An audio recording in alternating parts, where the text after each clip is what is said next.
Ја слушнавте најавата, јас сум Никола Спасов, директор на агенцијата Рейтинг, агенција специализирања за истражување и стратегиски комуникации.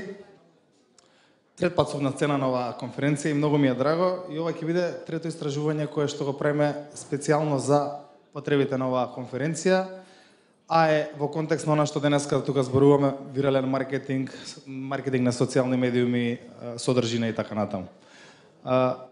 Мојата презентација се вика "Ослободете се од вашиот бренд". Ова сигурно ви делува многу чудно, кој би сакал да се ослободи од својот бренд толку време, ние брендот го градиме, работиме на нашиот бренд. Но сега на кратко ќе ви кажам зошто е тоа важно. Денеска ќе зборувам малку на почеток за методологијата што избравме. Имено ние тука денеска сите дојдовме со една цел, да дознаеме повеќе како да направиме една содржина да стане вирална.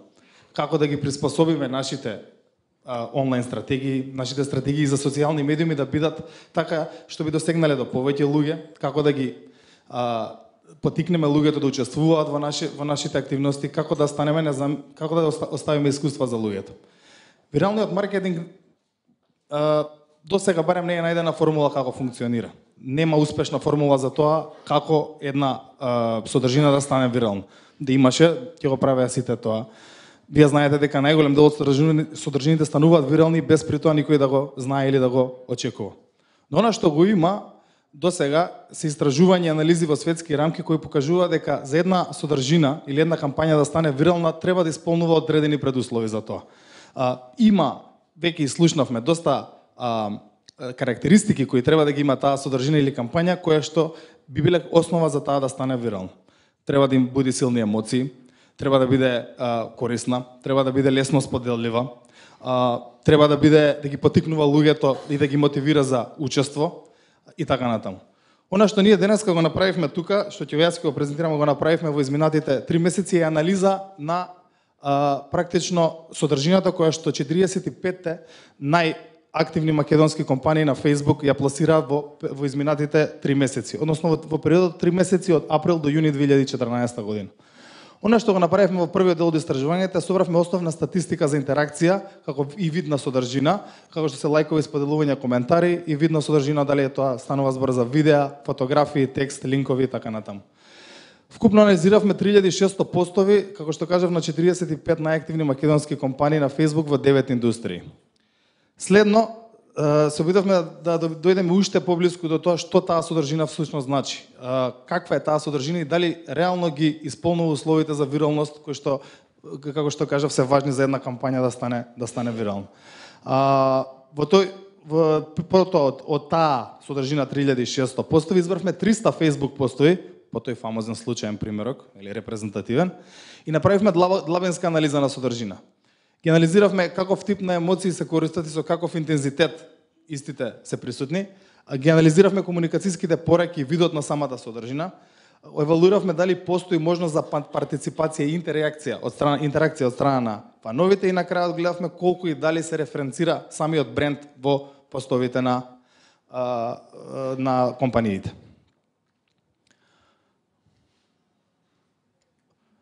Океј. Она што е прво важно и што јас би рекол дека едно од основните услови за виралност е оригиналност на самата содржина. Не постои содржина која станала вирална, не е самата по себе оригинална, интересна, која што е предизвикува некој вид на изненадување и исчекување. Првата анализа беше на тоа колку реално содржината е оригинална од таа што се постира од страна на компаниите и видовме дека околу 40% од содржината која што се пласира е реално некој тип на оригинална содржина. Оригинални видеа, оригинални слики, оригинални текстови, оригинални игри, апликации и така натаму. Меѓутоа, кога влеговме подлабоко во анализата на самата содржина од тие 40%, видовме дека 25% од содржината всушност е содржина превземена од традиционалните медиуми. Што значи дека најголем дел од компаниите ја земаат содржината која имаат по другите медиуми, без да адаптираат за социјалните медиуми, ја пласираат и ја пуштаат. 6% во долниот дел се текстуални постови, некој тип на корисничка поддршка, некој тип на продажба, информација и така натаму до фановите, информација за производи и услуги, дека само 9% се оригинална содржина наменета за Facebook, односно за самиот социјален медиум за кој таа треба да биде. Сепак од таа содржина што е 9%, најголем дел се квизови, наградни игри, онлайн надпреварувања, фото и видео од настани на самиот бренд. Што ова значи? Ова значи дека во основа компаниите го користат само на што Facebook како платформа го нуди, без при тоа да креираат содржинаните кампањи кои што дополнително ќе предизвикаат малку различен тип на интеракција и различен тип на комуникација со брендот. Ова не е погрешно. Значи, секако дека на Facebook треба да ја засилите самата реклама која оди во традиционалните медии. Имате нов досек, имате по различни целни групи. Треба да дадете корисничка подршка. Тоа е една од можностите како што слушнавме на Facebook. Добро е да ги споделите вашите фотографии и видеа. Но со ваквата стратегија, само со ваквата стратегија испуштате една многу голема шанса. А тоа е реално вие да се поврзете со вашите фанови. Реално испуштате шанса да креирате вредност, да креирате искуства за нив кои што се основа, како што видовме во претходните презентации, за подигнување на продажбата. На овој начин, Facebook, кој е социјални медиум, го користите само како уште еден канал за традиционална комуникација, односно како традиционален медиум. Она што следно беше исто интересно беше колку самата содржина поттикнува на интеракција, колку е таа морам на англиски од време на време, се извинувам, тежок е македонскиот за презентации на вакви работи. Значи колку повикува на партиципација и колку има можност да се вклучите и колку се бара од самите фанови на некој начин да дадат некаков креативен придонес во самите брендови компании.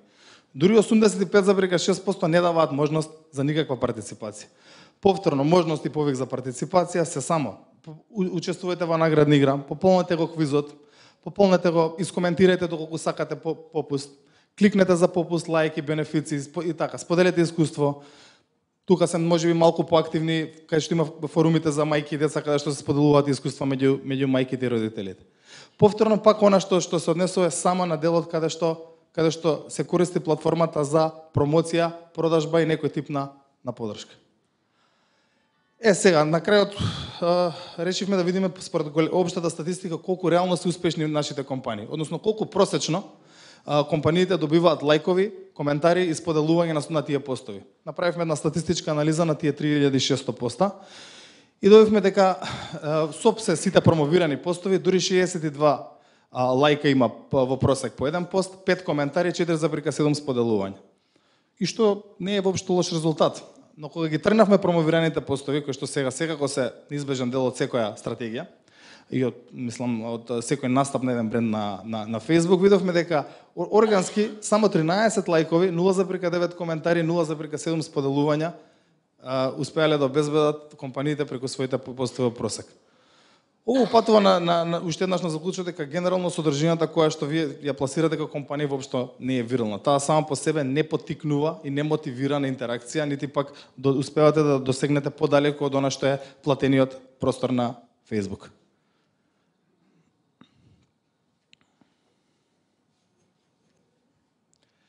Сега, вториот дел е оној што е всушност многу интересен. Не е ново ако ви кажам дека добра кампања, добра стратегија, добра маркетинг комуникација треба да продира длабоко емоциите на луѓето. Тоа го знаат луѓето кои што работат маркетинг уште многу одамна. Јасно е дека секој добар спот, допади добар постер мора да прави емотивна бура во организмот како би функционирал како што треба. Но она што е многу уште поточно е дека за тоа да го направите на интернет, мислам дека треба емоциите да бидат уште посилни него во традиционалните медии. Ќе ви споделам неколку истражувања кои го потврдуваат истото. Пред да почнам да ви раскажам околу, би сакал да посочам една теорија спрема која го направивме во истражувањето. Имено на кратко Роберт Плутчик, американски психолог, има направено психоеволутивната теорија на емоциите, каде што тој разликува 8 сложени две основни емоции кои ги гледате на овој графикон.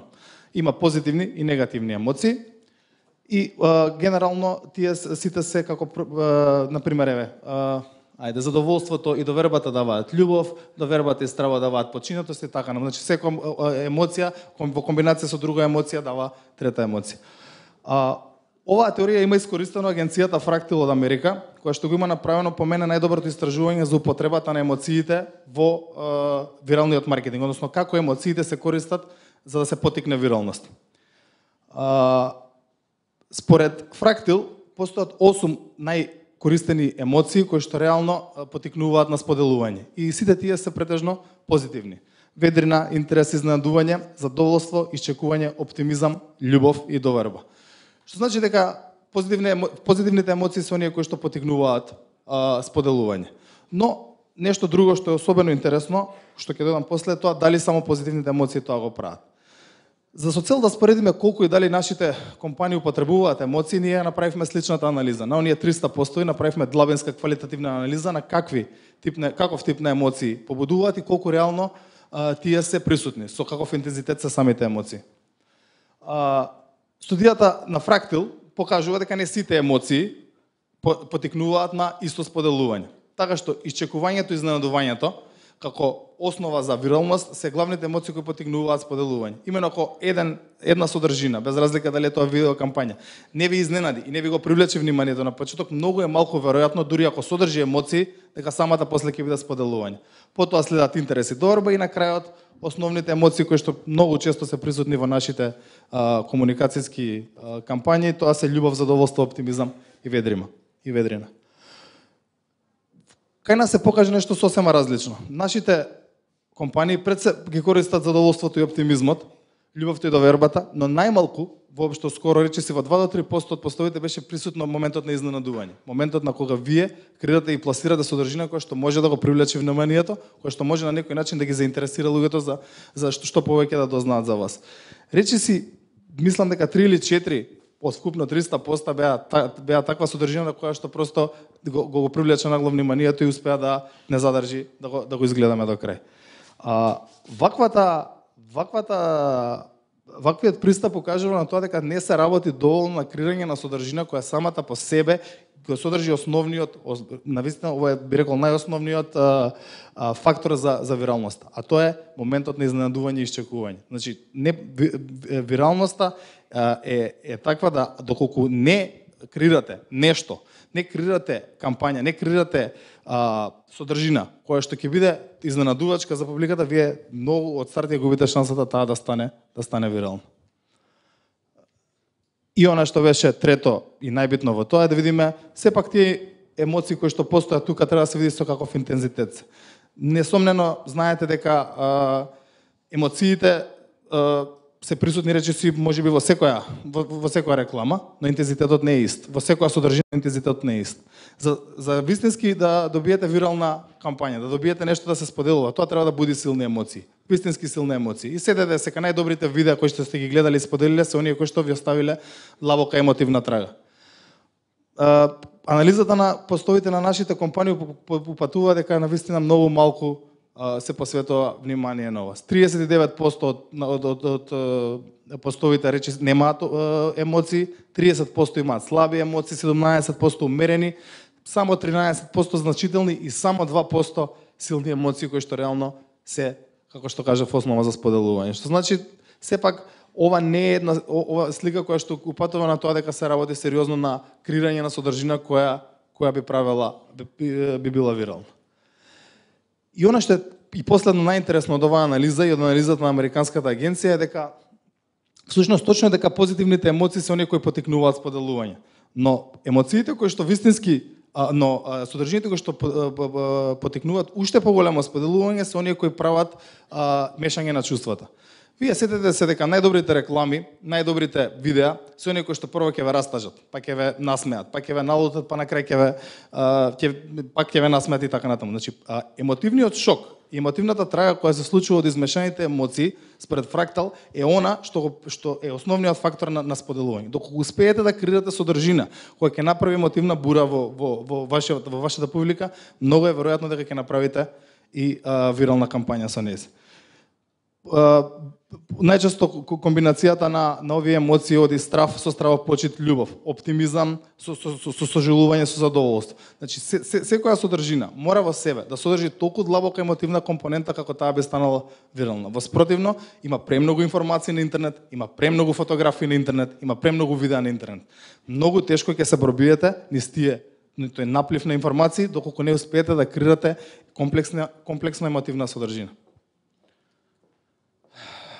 И сега би кажал уште неколку работи за крај. Човечките приказни се вирални.